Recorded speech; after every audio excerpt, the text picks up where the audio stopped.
At this time, I'd like to introduce our keynote speaker, Alan Sapp. Alan is a freelance artist who works out of Kitchener, member of the acting ensemble of Theatre and Company, and a founding member of Lost and Found Theatre, both in Kitchener-Waterloo.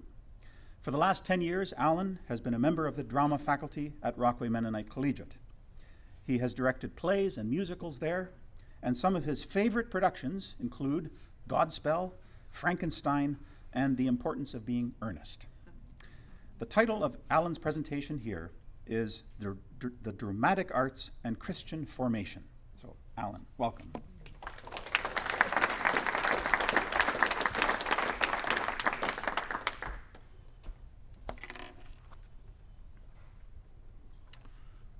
So since you got done 10 minutes early, is like, may I get 10 more minutes? No, maybe not.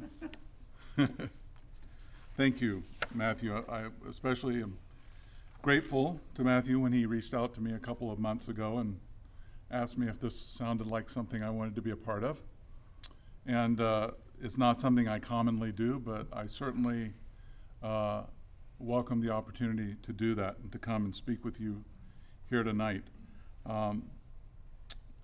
And also Henry Petkow, who's a longtime friend. Henry and I have had many conversations after productions and performances about the kinds of plays that I've been a part of and been privileged to be a part of.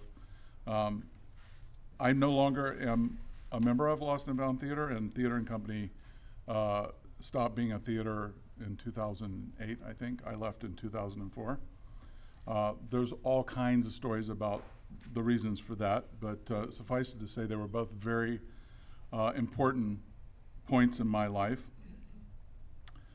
I want to thank, before I go any further, I want to thank my students, Peter and Vivian and Abigail,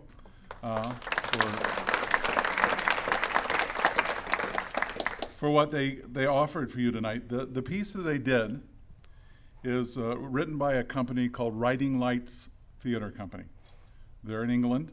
They began in York, England over 30 years ago. I first discovered their work when I worked with Taproot Theatre Company in Seattle, Washington. And I always found it refreshing. And they would take things that perhaps were sermon topics or whatever, and they would use their pieces as launching points for more discussion. And so I'm not going to make a lot of comments about the piece. I'm going to let you go home and decide what you thought about it. But they had a slight bit of an irreverent approach to things that I really like. So I'm happy to be able to present that for you tonight. Speak the speech, I pray you, as I pronounced it to you, trippingly on the tongue. But if you mouth it, as many of our players do, that is Leaf the town crier spoke. Nor do not saw the air too much with your hand, thus, but use all gently. For in the very torrent, tempest, and as I may say, whirlwind of your passion, you must acquire and beget a temperance that may give it smoothness. Some of you may remember this little speech if you studied Hamlet at all in high school, or if you've been to Stratford to see a production of Hamlet. In a nutshell, that's the best instruction to an actor ever given. There's none any better than that. So it's simple. It's there. It's, be direct. Yes, you've got a lot to say. Yes, you feel it passionately. But if you are too much involved in the passion of the moment, then we miss what it was exactly that you said, because your words don't mean anything. Right? So that's what that's all about. So when you are passionate about a calling, as I have been throughout my life, how do you transfer this passion? Or how do you ignite the passion in others? That question is, if you're an artist, that question stays with you for your entire life. And it changes as you grow older, but it certainly doesn't leave you. Well, there's lots of techniques that can be discussed and debated, but the best I have seen is trying the work. Getting your feet wet. And it's clear that this group and the people that support the Anabaptist Learning Workshop understand that. As I read the information on the website, and as I've talked to Matthew, and as you've heard comments from people who participated, participatory and experiential. Those are very important words for this. So that's a big part of what I teach. So my goal here tonight is to just give you a taste of how some of that works in different contexts. And there's a lot of stories. I could entertain you tonight with many, many wonderful, amusing stories of things that have happened to me on stage. But what I'm hoping that tonight I'll be able to give you a sampling of some of those things. So just a bit of background for me. Originally from the States, so let's just get that elephant right out there. I'm not going to say a whole lot about that because I would take up the whole time. I have some pretty strong opinions about what's going on down there right now, so if you want to talk to me about it afterwards, feel free. My roots are Fort Myers, Florida. I'm sure many of you vacation there or know people that vacation there. But my great-great-grandfather was the very first settler of Fort Myers, Florida. His name was Manuel A. Gonzalez. I'm 1/16 Hispanic. And then there's my great-grandfather, Charlton Taylor Tuke, who was a cattle range rider. He used to ride the state of Florida, roping and getting cattle, strays, herding them. And he was a preacher, and he ran a saloon. Yeah, that you don't see that combination much anymore. Not in the Anabaptists, right, exactly. Or really in many churches for that matter. My grandfather, who was his son, had the first dairy in Fort Myers, Tuke's Dairy. I still have a little mini milk jar. He never believed we landed a man on the moon. Even though his house sat across the state from Cape Canaveral, and he could see the rockets going up, he just couldn't believe it. He didn't watch television. He didn't believe it. My sort of spiritual journey began in a very formal Southern Baptist tradition. And there was a very, very wonderful, gentle minister who was there in the beginning. And then he left, and he was replaced by a fire and brimstone Southern Baptist preacher. But, you know, for me, I used to sit there in that space before and listen to the Bach prelude on the pipe organ. And that just thrilled my soul. As a little child, I sat there, and then they'd come out and speak, and I'd start to fall asleep. Hopefully that doesn't happen to you. I have no pipe organ. But it was an amazing experience. And then I sort of drifted away, as often teenagers do, and eventually came back to going to churches when I was involved with a production of a play called Wilderness Road, which was in Berea, Kentucky. It no longer exists. It was an outdoor drama about two brothers. One fought on the south and one fought on the north in the Civil War. It's a beautiful, beautiful play. And then attendance was spotty in my years at graduate school. And then after graduate school, I moved to Houston, Texas for a couple of years, and I got involved with a Presbyterian church there. And while I was at that church, and this is one of those unexpected things that came along, I was approached by someone who had found out I was an actor, was working locally in Houston. Would I come to their Sunday school class and help them understand the play The Three Sisters by Anton Chekhov?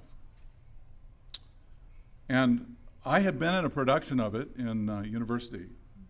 And our production was site-specific, so we would have been in a room like this, and Act 1 and Act 2 would have been in a certain configuration, and then we would have asked the audience to move their chairs, and then we would have done Act 3 in a different place, and then for Act 4, we took them outside. We went out into a garden. And so it was a wonderful, wonderful experience, and I loved the play. So I said, absolutely, I'll come and sit. And I was blown away by the passion that these people had to read a play and to understand the dynamics. And Chekhov, for those of you that don't know him as a playwright, was a very dynamic writer with relationships. He's terrible to read. You'll fall asleep reading his plays, but when you see them on stage, if they're done well, they're dynamic. And it was just an amazing experience to sit there, and this is the kind of thing that you're talking about doing here, where they just, let's just read the play, and then tell us something about these characters, teach us a little bit about them. And they had these lovely Houston accents. So they're reading this Russian play with these Houston accents. And there was a woman who played the character, the maid, Anfisa. And she was this very sort of nervous lady, and she didn't have a whole lot of lines, but she would always preface her line with, and then Anfisa says, and then she would say her line. And it was just this most charming little thing, and she was so into it, and I thought, wow, this is, it just opened my eyes about that. In the production I was in, I played Farapont, who had selective hearing. He worked for Andre, who was his boss, who was always giving him orders and yelling at him and berating him. And later in the play you find out, oh, he can actually hear. He's just choosing not to hear at points. But it also taught me about lip reading and watching people who did have hearing challenges really look at the lips. And then I realized, that was an important point when you're doing theater, that often people are watching that to see. My first theater mentor in community college, in the States we have community college, used to be junior college, was named J. Dean McMahon. And Dean was a tough, gin-drinking, crusty Irish theater director, but he always talked about ensemble. He always talked about the whole as being greater than the individual parts. And the best theater I've seen has always had that key component. So that quote, there are no small roles, only small actors. Some of you may have heard that. Yeah, in a company, you have to be ready to take on whatever. So it comes out of a truth that you need to be willing to jump in at all levels. So my first 4 plays were directed by Dean, and I knew that this was a place I could move and be moved by an audience. I went to undergraduate school at Florida State, majoring in theater. It was a very difficult, trying time, but I ended up playing some roles that gave me a lot of confidence and allowed me to then audition for the Oslo Conservatory in Sarasota. Some of you may have been to the Oslo Theater in Sarasota. It's still going. That was the forge where I was really tested. So I'm going to share just a moment that happened for me in that training that was crucial. My father took his own life. And that's not, when you're dealing with drama, there's lots of different ways to approach emotion. And so I was not, it wasn't something that I was thinking about a lot. It had been recent, but it was there. It was in my consciousness. It's always there. And you have questions and all of those things. So I was doing this play called Street Scene. I was doing a scene, and I played Sam, and the woman opposite, the actress opposite me was playing Rose. And in this scene, Sam is trying to convince Rose to stay in New York City. Rose wants to believe this Hollywood agent who says, baby, I'm gonna make you a star. And Sam's like, no, don't do it. And to the point where he even suggests that they commit a double suicide together. Okay, so here I am doing this scene, and I'm not understanding at all why anybody would suggest that, and personally, I'm maybe offended by it or whatever. But I started doing some reading into existentialists, and I started to realize where Sam was coming from. And then something happened one day when we were working on the scene, and Neil, my acting teacher, had people create this street scene where there was a lot of activity and yelling and screaming, and I had to actually yell over all the noise to get my point across to her. And in doing that, something happened inside of me, a trigger, a release, something I don't know, and I couldn't do it anymore. I said, I have to stop, I can't do this anymore. And then he did not know at that point that my father had taken his own life. And he looked across the room at me, like where you're standing against that pillar, and mouthed the words, I'm sorry, when someone had told him what had happened. And I ran out of the room because I just the floodgates opened. So I look at that moment and I think it was a defining moment because I had no idea how to access that. So when we did the scene and my line was to Rose, it's really simple. 10 cents worth of carbolic acid. That's the solution, the double suicide. And the audience, by that time everything had flipped. I had been playing the scene like I was the one emotional and she wasn't. It flipped completely. She was in tears. And the audience literally groaned when I said that line because I was so at peace with it. So to me it was a part of the journey that helped me to see and understand why it is important that when you're an actor performing a specific role, if you have a prejudice against something that's in that role, it could block the way towards a bridge with the audience. So let me skip ahead a few years to 1983 when I met Dawn, my incredible wife over here.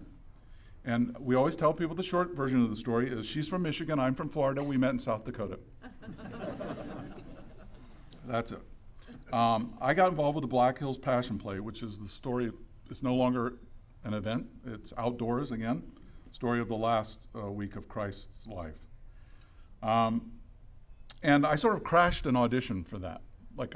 There was this big audition where people call you and they say, we would like to see you. They didn't say they wanted to see me, but I went in and knocked on their hotel room door and I went in and they asked me if I'd ridden horses and I said yes.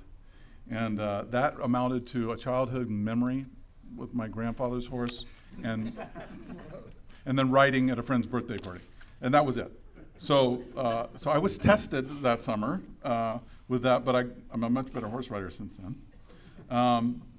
But being part of that play, it really helped me to understand a little bit more now. Okay, now I've got this degree. I understand that I want to be a performer. How does that work with my faith? So being immersed in that environment is really quite amazing. I played the Roman centurion. Mr. Joseph Meyer was the creator of this piece. He brought it over from Germany. It's not the Oberammergau play. It was called the Lunen Passion Play. And back then, people pirated scripts so much that all I got was my lines. I got a little book with my lines in it, which these days is exactly the way they do it with film scripts, because they don't want things to be leaked to the press about what the story of something is. So I had my little book, and I was playing the Roman centurion. Up until then, the Roman centurion always sort of ran off with all the other people when the tomb was opened, when the stone was rolled away. And I went to Mr. Meyer, and I didn't know sort of like this is something you just don't do. You don't go talk to Mr. Joseph Meyer. But I went and I said, Mr. Meyer, I have this idea. I think the Roman centurion's response is different. I think he knows who Christ is. He realizes this is his resurrection. So when he leaves, his arms are raised in praise for this event. And Mr. Meyer who was from Germany, was we'll try it. And then I did it, and he liked it. And there were people who'd been in that play for 10, 15 years who came up to me and said, you asked him? You made a suggestion for a change? This play doesn't change. So it was a great experience. After that, Dawn and I were married. We moved to Seattle, and I joined Taproot Theater Company there. That was the first chance I had to work with a theater with what was called a biblical worldview. So looking at the world through the lens of the Bible. Integrating faith and art was a reality. Suddenly we were returning to churches and schools where you couldn't mention those things, but with values-based theater. One of the plays we did was a play called Angels Fall by Lanford Wilson. It takes place in New Mexico, where there's been a potential nuclear disaster. We got 2 letters that stand out in my mind from audience members who had come to see that play. One of them said, how dare you proselytize us? How dare you try to convert us to Christians? How dare you use your theater to do this? We weren't. The play didn't do that, but that was their take on it, because there were spiritual values in it. The other was from a church-going couple who said, how dare you offend us with the language of that play? How dare you do a play that has offensive language? And Scott the artistic director said, well, we must be doing something right. We've got everybody upset with us. So that's part of theater's job, is to get out and reflect back some of the things that are going on in our world and not provide easy answers, but to stimulate questions. So we began our family there. We attended a Church of God congregation. I was also involved in a number of sort of offshoot projects with charismatic churches, Assembly of God, Foursquare, lots of different involvement. And then eventually we came here to Kitchener, and we started attending Herb Street while Alan Rudy Froese was pastor there. So we moved here so that I could join Theater and Company. And this was a dream to begin with, to perform with other Christians, but now I felt like the material we were doing at Theater and Company was a little bit tougher, a little bit more challenging. So I want to just tell you about two things that happened there. Shadowlands, a play of C.S. Lewis's life. I ended up playing Lewis. I wasn't supposed to. I was supposed to play a small supporting role. But the actor that we contracted to do it at the last minute decided he couldn't. So at the same time, my Uncle Joe, who was the one that got me sort of encouraged to go to theater and be involved, he was dying of cancer. And he died during the rehearsals. And I went home on the technical weekend of the rehearsal. For you that don't know, that's the weekend where you put all the stuff together, the lights, the sound, everything. They let me go home for that. And I took my son, Joseph, who's named after his Uncle Joe. And I don't advocate, taking an emotional experience like that and then suddenly turning it into a role. I wasn't expecting to do that. And I didn't have time to research Lewis the way that I would have, perhaps, if I'd had the time, the advance notice. So I just sort of jumped in and did it. And every night I had a closing monologue that I spoke to the audience, and you could just hear people weeping. They were touched. And that, in combination with walking off the stage and knowing that my good friend George Joyce was right around the corner waiting to hug me, because he played Warnie, my brother. And, that's an experience I'll never forget. And then there was this, we did a version of The Lion, Witch, and the Wardrobe. Two actors. Had lots of audience involvement. We used to bring the kids up on stage to play statues. And then as Aslan, I would go and melt them and release them. And this dad came up to me after a show, and he said, you changed it for me today. You opened something up that's been closed in me for a long time. He said, I came here and I was not ready to watch this show today. I was not interested. We had a lovely little installation in our foyer. We performed in the Water Street Theater at the Manulife Center, for any of you that were there and saw shows there. And we created this, the designer created this lovely wardrobe that you had to walk through in order to get to the audience. Some people were annoyed by that. It's like, what is all this fabric and clothes here? Let me just get to my seat. But other people really entered into that, and they just walked into it. And this dad, I think he was one of those ones. It's like, okay, fine, my kid's gonna enjoy this, but I'm not. And something happened to him. He watched his child, and then it's like all the walls fell down for him. And he came up to me afterwards and said, that was amazing. You changed me today. And that is the power of theater, to be able to do that. So I became attached to Rockway when I left Theater and Company, and I began directing there in 2004. So really quick, just while you're there, just stand for those of you that can and stretch. This is your quick moment of stretch. Do something. And as you're doing that, and then sitting back down again, I want you to just take 30 seconds to look around the room, keep your eyes open, be aware of your environment, see who's here, in silence. 30 seconds.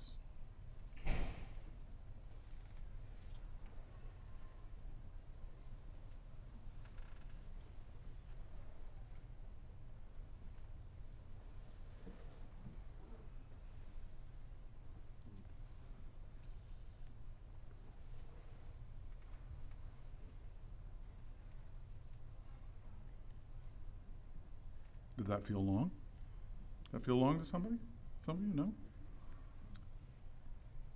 Every grade 10, 11 drama class I teach, we begin with 5 minutes of silence and stillness. And initially, that can be a challenge, right, Peter? And then it's like by the end of the class, I want my 5 minutes. Are we going to do our 5 minutes? Because in today's culture, there are no 5 minutes. Nobody gets that. You have to fight for it. You have to fight for the silence and the stillness. And I figure if we can do that for 5 minutes, they can take that with them. It's always interesting to see who responds right away to that. I remember one student I had, bam, he was in the yoga pose, just like that. I went, wow, okay, so he's already there. I don't have to go on a journey with him. He is the model. I'm going, look at Mark. He's doing an incredible job.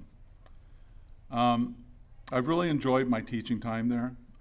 I love being in this environment where you can mention a name of someone in the staff room, and the person you're talking to knows at least 5 people that are related to that person. And there's a cousin often involved, and there's a wink often involved with that. So it's just great. What is our spiritual work? If someone says to you, what do you do your spiritual work? What's your spiritual work? What is that? It can be risky, but I want students who want to take risks. And how do we examine culture? Is examine the right word? How about reflecting on culture? How do we do? And then what do we do about it? How do we engage it? Training the next generation of audience, that's what I'm trying to do there. That's what I'm working with. How important is live theater? How is it unique? So when an audience comes together, what do they share in common? What do you share in common here tonight? This. You're here for the workshop. You're supporting the Lebold dinner. But the play, when you come, it's a much more diverse group. Something about is drawing them together. So it's up to the storytellers to engage the audience, but the audience plays a huge role. The more they're distracted, thinking about work, whatever they have to do tomorrow, could be anything, the less they'll involve in the story. So teaching students to be present, that's my focus. If they can be present in a drama class, on stage and in production, they can learn how to apply that even more universally. So this goes for observing as well as participating. When I work with students, I teach them how to be discerning, to try to ask the questions, and how to be present to an audience. And when they're critiquing a scene, to ask, questions beyond, or to make comments beyond, I liked it, or I would have liked to seen it done this way. It's what's going to be helpful for the actor. I believe very much in oral traditions, and in today's technology, it's a challenge to engage students. Technology impacting theater is a huge topic that could be discussed a lot. There are theaters all across the planet that are trying to find ways to deal with that. So one of the focuses in my class is body thinking. What is that? Well, that's listening through your body as opposed to up here. For most of the day, these guys are sitting in classrooms, and this is what they use, right? Because that's what's engaged. Sometimes the heart is engaged, but that's probably about as low. So mine is complete body. You're going to get up, you're going to move in my class. People are prepared for that. Then there's individual creativity versus group creativity. The Ministry of Education, requires that I spend a lot of time marking individuals, and yet for me, a lot of what I was trained in and what I've come to really enjoy is the group work. So one of my favorite units that I teach is a mask. It's a neutral mask class in which a white mask is worn over the face of the actors. And that is perhaps one of the most freeing experiences you will ever see for a young student. Because suddenly, all day long, they're reading signals on faces of how people are feeling about them or other things, right? And then suddenly, you don't have the face to read. What are you reading? Their body. What's the body language? How do we communicate with our bodies? So that becomes a very, very important, and it's very freeing for them. This year I did it where I set up a scenario, and I narrate it. As they have the masks on, I tell them, you're working, you're not looking at me, you're not stopping to listen, to watch me, but you're listening to what I'm telling you.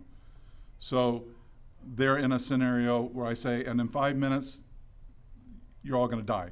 There's going to be an explosion and you will all die. And then I take them through that last 5 minutes, and in the last minute, there's a reprieve. And I've done it a couple of times, and the flow is almost exactly the same each time, where there's initial panic, there's prayers, there's people embracing one another, then there's a resignation to their fate. And then when the reprieve comes, there's delight and joy that they've been released from that. This one I tried this year was amazing. I said, you're at a party. It's a royal party. The king is there.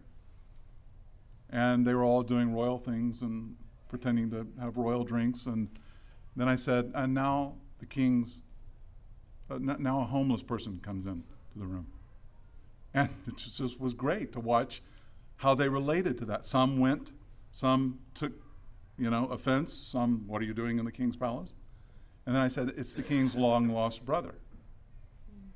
And then that changed the dynamic. So there are all kinds of wonderful things that come out of this.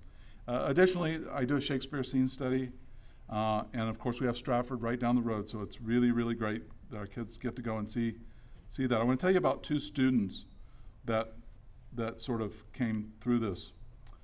Curtis was just an incredible example of from grade 9 being very shy and withdrawn and having an individual education plan that I had to deal with.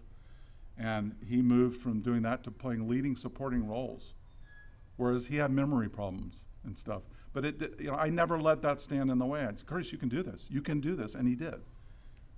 And then there was another actress who is no longer performing. She's gone on to study something else, and she was probably one of the most naturally gifted performers I'd ever worked with, and I knew that she was going to take that and use it somewhere.